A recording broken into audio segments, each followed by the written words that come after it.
Neolithic क्रांति मानव इतिहास में एक बहुत बड़ा मोड़ था। इसने शिकार और संग्रह से खेती की ओर एक गहरा बदलाव लाया।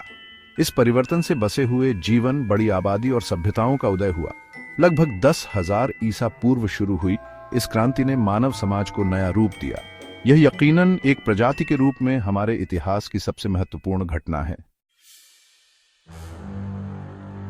हजारों सालों तक मनुष्य शिकारी संग्रहकर्ता के रूप में रहे। वे भोजन की तलाश में छोटे छोटे समूहों में घूमते थे। उनका जीवित रहना खाने योग्य पौधे खोजने और जंगली जानवरों का शिकार करने पर निर्भर करता था। जीवन का यह तरीका अनिश्चित था। भोजन की कमी आम थी। प्राकृतिक आपदाएं या विरोधी समूहों के साथ मुठभेड़ आसानी से इन समुदायों के लिए मुसीबत का कारण बन सकती थी।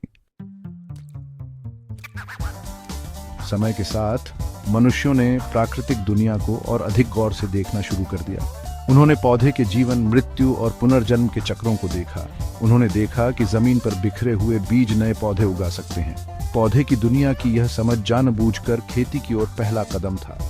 शुरुआती इंसानों ने प्रयोग करना शुरू कर दिया। उन्होंने कुछ पौधों को जानवरों और खरपतवारों से बचाया। उन्होंने पाया कि इससे उपज अधिक और प्रचुर मात्रा में हुई। इसने कृषि की शुरुआत को चिह्नित किया।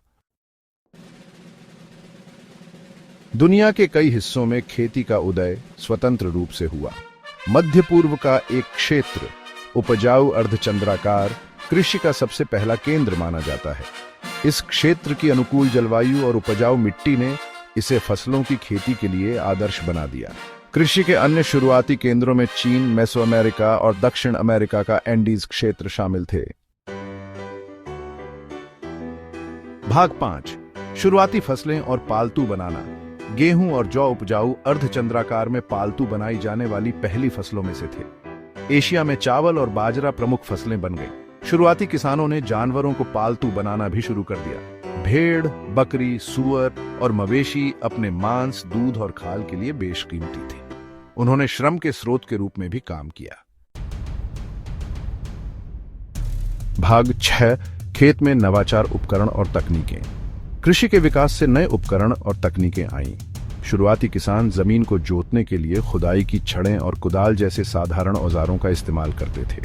जैसे जैसे खेती पद्धतियों में उन्नति हुई, उन्होंने मिट्टी को अधिक प्रभावी ढंग से मोड़ने के लिए हल विकसित किए। उन्होंने शुष्क क्षेत्रों में फसलों को पानी देने के लिए सिंचाई प्रणाली भी विकसित की। इन नवाचारों ने खाद्य उत्पादन में उल्लेखनीय वृद्धि की।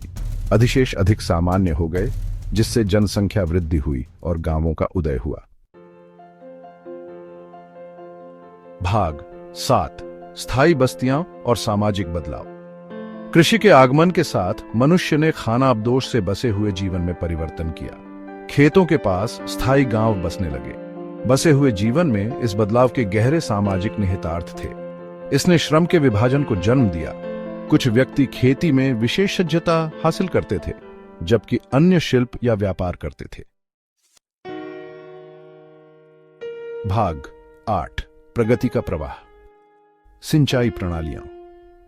जैसे जैसे कृषक समुदाय बढ़ते गए, वैसे वैसे विश्वसनीय जल स्रोतों की आवश्यकता भी बढ़ती गई।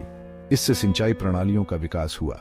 शुरुआती सिंचाई में नदियों और नालों से खेतों तक पानी ले जाने के लिए साधारण नहरों और नालियों का इस्तेमाल किया जाता था। इन प्रणालियों ने किसानों को बड़े क्षेत्रों में खेती करने और शुष्क क्षेत्रों में भी फसलें उगाने की अनुमति दी। भाग 9, एक बदली हुई दुनिया, खेती की विरासत। न्योलिथिक क्रांति का मानव समाज पर गहरा प्रभाव पड़ा। कृषि के विकास से खाद्य उत्पादन में वृद्धि हुई, जिससे जनसंख्या वृद्धि हुई। इससे बड़े और अधिक जटिल समाज बने। भोजन और संसाधनों के अधिशेष के कारण श्रम की विशेषज्ञता और सामाजिक पदानुक्रम का विकास हुआ। इसने शहरों और सभ्यताओं के उदय का मार्ग प्रशस्त किया। संक्षेप में, कृषि की ओर बदलाव वह नींव थी जिस पर आधुनिक सभ्यता का निर्माण हुआ था।